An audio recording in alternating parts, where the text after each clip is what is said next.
Bonjour à tous, eh bien on se retrouve aujourd'hui pour un nouveau petit tuto. Alors on va voir ensemble les premiers outils du coup de Photoshop. Le premier c'est l'outil déplacement. Le raccourci c'est V, ce qu'on appelle aussi la flèche noire, qu'on retrouve tout en haut ici, en haut à gauche. Donc voilà, l'outil déplacement c'est ça qui va nous permettre de déplacer des éléments, ce qui va nous permettre aussi de valider un petit peu quand il va falloir cliquer à droite à gauche. Ouais, à chaque fois, on va avoir besoin du coup de cette flèche. C'est la souris classique et qui permet aussi de déplacer. Voilà. Donc V à apprendre. Bon, pas très compliqué, hein. C'est ici. À chaque fois, c'est écrit de toute façon. Donc, il faut juste appuyer une fois sur V. Et si je suis sur autre chose, par exemple, j'appuie une fois sur V et paf, c'est bon. À savoir, ça sert à rien de rester cliqué quand on veut sélectionner un outil. Quand vous prenez un crayon, vous le prenez qu'une fois. C'est en instantané. Vous n'êtes pas en train de le prendre plein de fois de suite. Donc, on va cliquer une seule fois. Deuxième outil qu'on va pas mal utiliser, le raccourci c'est M, c'est l'outil rectangle de sélection qu'on va avoir juste ici. Donc voilà, rectangle de sélection M. C'est ce qui permet, alors il y a un petit tuto, c'est ce qui permet en fait tout simplement de sélectionner une partie et de pouvoir du coup, par exemple, remplir cette partie-là. Pour remplir, soit on va utiliser le pot de peinture, soit on va apprendre un petit raccourci. Donc le raccourci pour remplir c'est Shift et supprimer.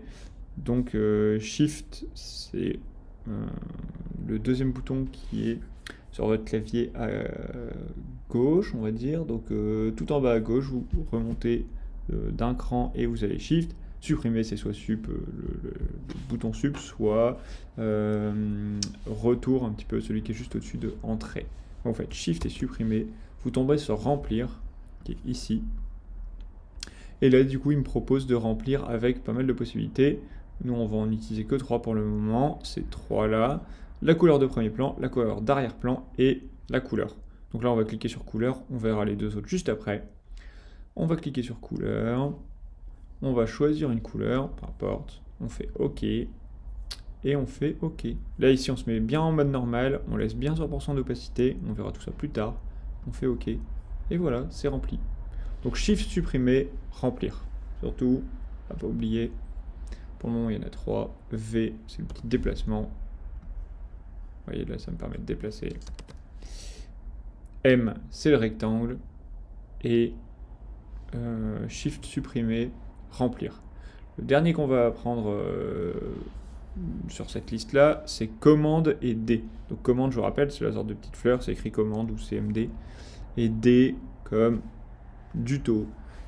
Et voilà, vous faites commande D et là ça désélectionne. Vous voyez en gros ici, là il y a des petits rectangles, enfin des petits pointillés pardon, qui forment le rectangle que j'avais formé au début. C'est ça qui montre que c'est bien sélectionné. Quand j'appuie sur commande et D, hop, ça l'a désélectionné. C'est-à-dire que maintenant du coup je peux plus le bouger. Normal, vous voyez ça me dit peut plus le bouger, enfin bref. Voilà. Et on peut faire ça plusieurs fois de suite, il n'y a pas de problème. Donc on va refaire un petit rectangle, Shift supprimer, on choisit la couleur. Un truc un peu différent, on fait OK, et voilà, commande D. Ça va être ça plusieurs fois de suite, assez facilement. Au niveau des couleurs, du coup, pour que ce soit pas trop compliqué, ici quand on est dans Shift supprimer, il nous propose de remplir donc soit avec la couleur, soit avec ce qu'on appelle la couleur de premier plan. En général, on va faire ça en fait, ça va permettre de gagner du temps, couleur de premier plan. Je vais faire OK, mais ici ça va être du blanc. Les couleurs de premier plan, c'est celles qu'on va retrouver ici en bas, du coup, dans notre barre des outils, en bas à gauche. Et donc, il y a deux couleurs, une qui est en haut à gauche, l'autre qui est en bas à droite. En haut à gauche, c'est toujours la couleur de premier plan. En bas à droite, c'est toujours la couleur d'arrière-plan. Et donc, on va fonctionner comme ça sur Photoshop avec une couleur de premier plan, une couleur d'arrière-plan. Pour modifier cette couleur-là, on va tout simplement cliquer dessus. Et quand on clique dessus, on va pouvoir du coup sélectionner la couleur. Donc là, vous voyez, il y a un petit rond qui est là-haut. C'est le rond qui montre qu'on est bien en plan. Et quand je vais bouger mon rond, et bien tout simplement, on va avoir du coup la nouvelle couleur. La nouvelle couleur, elle apparaît toujours en haut. En dessous, c'est la couleur active. Ça va permettre quoi? Ça va permettre tout simplement, quand on fait une modification, de voir un peu la différence entre les deux. Vous voyez, là, je ne me rappelle plus de l'ancien rouge. Je le vois ici, tout simplement. Et donc là, on est sur la partie rouge. Si on veut modifier la teinte, on va pouvoir passer ici, tout simplement. Ça, c'est, on va dire, l'affichage colorimétrique classique, parce que moi je suis dans les T. En fait, vous allez pouvoir passer par exemple en RVB qui va vous permettre d'avoir des teintes un peu plus fluo, etc. Qu'on utilisera assez peu si on veut de l'impression, parce que ça va pas marcher. Les RVB, je vous ai dit, hein, ça fonctionne pas en impression. On pourra pas avoir de fluo comme ça sur une imprimante. Voilà, tout simplement. Alors que dans la partie T, ce sera un peu plus agréable. Ici, sur notre, donc c'est le TSL.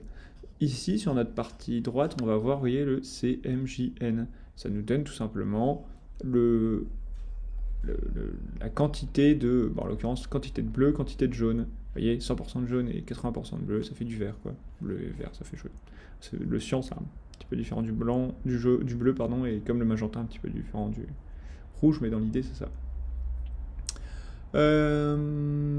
Troisième point, ici, vous voyez, on peut sélectionner toutes les couleurs web. Du coup, ça va me faire des sortes de lignes, tout simplement. On va avoir accès à moins de variations colorimétriques, tout simplement. Donc on décoche et on retourne sur le panneau global. Dernier point sur les couleurs. Alors, bon, il y a le nuancier, tout ça, on verra après. Ici, on a ce qu'on appelle l'hexadécimal. L'hexadécimal, c'est assez important. C'est un peu le code couleur qui permet de traduire du RVB au CMJN, etc., etc. Et qui est formé de 6 caractères qui vont de 0 à F. Donc en gros, 0, 1, 2, 3, 4, 5, 6, 7, 8, 9, A, B, C, D, E, F. C'est de l'hexadécimal, donc en gros, c'est comme s'il fallait 16 chiffres par caractère. Malheureusement, on ne peut pas mettre 12, parce que sinon c'est 1 et 2. Donc du coup, c'est pour ça qu'on est passé sur des lettres. Voilà, et c'est quand même particulièrement plus simple que d'apprendre 243, 255, 51. Vous voyez, vous apprenez F3, FF, 33. C'est tout. Vous apprenez par cœur et vous le savez, vous le notez sur le côté, etc., etc. Donc là, je vais faire OK, par exemple. Je vais faire mon petit rectangle, je vais faire Shift supprimer, Entrée, et boum, c'est tout. 2-3 petits raccourcis ici pour la partie couleur. Le premier raccourci, c'est X. C'est ce qui permet d'inverser la couleur de premier plan et la couleur d'arrière-plan. Donc en fait, c'est comme si on cliquait sur cette petite flèche-là. Vous voyez, X. Et ça permute le premier plan et l'arrière-plan. Alors ça ne modifie pas ici, hein, c'est comme en réel. Hein, c'est-à-dire que si vous faites, je sais pas moi, vous prenez un pinceau, vous trempez dans du vert, vous faites un trait vert sur une feuille, et après vous prenez un pot rouge, bah, ça ne va pas changer la couleur du trait que vous avez fait sur votre feuille. C'est exactement pareil sur Photoshop. Une fois que vous avez fait un trait d'une couleur, ou un rectangle, ou peu importe, il ne va pas automatiquement se modifier. Il faut bien le resélectionner et le modifier. Il y a vraiment cette approche sur Photoshop réelle, on dirait exactement comme si on travaillait sur une feuille de papier. C'est réellement ça. Donc là, vous voyez, je fais des rectangles. Quand j'ai passé, ici, je vais faire un grand rectangle ici, jaune. Hop, là. Mon grand rectangle jaune, pardon, il est bien au-dessus de mon rectangle vert. Je ne vais pas pouvoir le sélectionner et le déplacer. Vous voyez, c'est pas possible, ça marche pas. Le vert, il est bien enlevé. C'est comme si vous dessiniez, je sais pas moi, vous faites un joli petit dessin au crayon de bois, et après vous prenez un feutre, vous faites un gros trait dessus. Votre dessin, vous pouvez pas le récupérer, ou en tout cas, le seul truc que vous pourriez faire, c'est essayer de découper le feutre, ou enfin, bon bref, c'est pas possible, en tout cas, on pourra pas récupérer ça. Sur Photoshop, c'est exactement pareil, mis à part si on annule, ce sera pas possible. Et du coup, deuxième raccourci qui sera assez utile pour les couleurs, en plus de X, donc on clique sur X, je vous ai dit, pour permuter les deux, c'est celui qui est juste à côté, le raccourci c'est D. Et D, c'est pour mettre en noir et blanc. Donc c'est-à-dire que dès que vous appuyez sur D, vos couleurs vont être en noir et blanc, en fait, tout simplement. La couleur premier plan, ce sera du noir, la couleur d'arrière-plan, ce sera du blanc. Si on appuie sur X, du coup, ça permet de mettre le premier plan en blanc, l'arrière-plan en noir. Typiquement, je veux remettre ma feuille à 0, soit je fais un énorme rectangle, comme ça, mais encore plus grand, et là j'appuie sur remplir, soit j'ai même rien à faire, j'ai pas à sélectionner, je vais juste remplir et ça va remplir sur l'ensemble. Donc là je fais Shift supprimer, et là puisque je remplis avec ma couleur de premier plan et ma couleur de premier plan c'est du blanc, je fais OK et bam, je repars sur une page blanche. C'est bon? En gros, si je la refais, vous voyez, je fais des petits rectangles. Voilà, hop, on est content. Si, et je vais faire des couleurs. Voilà. si je veux repasser sur une feuille blanche, on appuie juste sur D, X, Shift supprimé, Entrée. C'est des raccourcis, c'est des automatismes après, hein, vous voyez, ça va être assez simple de désélectionner, etc. etc. Si je sais pas, je refais mon rouge là, je fais OK, je vais faire mon petit rectangle, je suis supprimé OK. Là on appuie sur commande D. Au bout d'un moment on les a par cœur et c'est pas très compliqué. Suite à ce rectangle de sélection, il existe juste après donc, ce qu'on appelle l'ellipse de sélection. Alors, en fait, vous voyez sur le côté de plein de petits outils, il y a une sorte de petite coche ici, qui ressemble à une sorte de petit triangle. Ça veut dire qu'en fait, il y a plein d'outils qui sont cachés. Parce que sinon, il y aurait beaucoup plus d'outils et ce serait un enfer de pouvoir tous les sélectionner. Puisqu'on aurait une palette avec 100 outils, ça ne serait pas jouable. Donc, en fait, on va avoir deux possibilités. Soit on va rester cliquer et on va pouvoir sélectionner l'outil qu'on veut, soit on va appuyer sur Alt, donc c'est Option, hein, et on va cliquer directement sur notre outil. Et là, ça va passer à l'outil d'après. Donc bon, en général, moi je reste cliqué et puis je sélectionne le bon. Voilà. Donc je reste cliqué, je sélectionne l'ellipse de sélection et on est bon. Une fois qu'on est là, eh bien on va pouvoir faire exactement pareil. Une fois qu'on a fait des cercles, on va pouvoir faire des rectangles. Pardon, vous avez compris. Une fois qu'on a fait des rectangles, on va pouvoir faire des cercles. Shift supprimer, remplir, commande D, etc. etc. Même procédé. C'est bien une ellipse pour l'instant et pas un cercle parfait. Je change un peu de teinte. Hop, voilà. C'est-à-dire que si on veut un cercle parfait, quand on est en train de le créer, et c'est uniquement à la création, on va devoir maintenir Shift. Shift, je vous ai dit, hein, c'est quand on est tout en bas à gauche de votre clavier, c'est la touche qui est juste au-dessus. Mettre en majuscule grosso modo. Quand on maintient Shift, donc à la création, il ne faut pas juste appuyer une fois, on maintient Shift, et bien là ça va nous donner un cercle parfait. Et ce sera exactement pareil pour le rectangle d'ailleurs, je ne vous ai pas dit tout à l'heure, mais si on prend notre outil rectangle, quand on est là, si on appuie sur Shift, ça nous donne un carré parfait.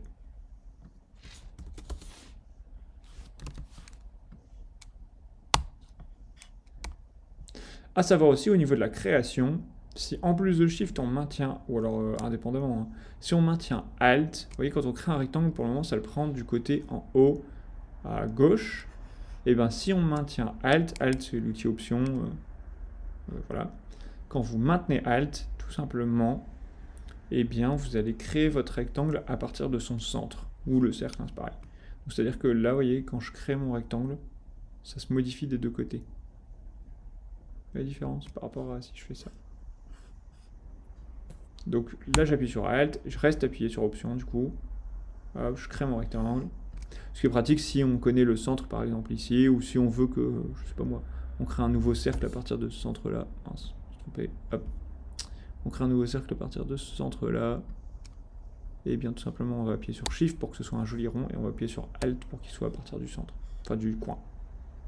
Et voilà, puis comme ça... on a fait un joli petit rond. Et bien écoutez, je pense que c'est pas mal pour du coup ces outils. Il en reste juste deux que je vais vous montrer en vitesse. C'est le rectangle de sélection, une rangée et une colonne. Ça c'est tout simplement si on veut faire une colonne de pixels par exemple, ou une rangée de pixels. Donc je vais le remplir, faire commenter. Là ça se voit assez peu, mais il existe un tout petit trait, voilà, qu'on va voir si je zoome dedans. Pour zoomer, petit raccourci, commande plus, commande moins. Donc commande, on appuie sur, en l'occurrence, Shift plus, parce que sinon c'est commande égale. Et ça zoome, commande moins, c'est en haut, ça dézoome. Si vous avez un trackpad, c'est comme si vous zoomiez sur une photo à l'iPhone, et ça marche très bien. Et voilà, et donc là on voit bien ma petite rangée ici, qui est là. C'est pas un outil qu'on utilise toujours, mais de temps en temps ça peut être pratique de le connaître. Donc rectangle, une rangée, et ou une colonne, tout simplement. Voilà. Et bien écoutez, c'est pas mal pour du coup ce premier outil, on va dire, donc le rectangle de sélection, en plus de V, en plus des couleurs. Et donc on verra la suite dans un prochain tuto. En attendant, je vous dis bonne journée, à la prochaine, prenez soin de vous, ciao.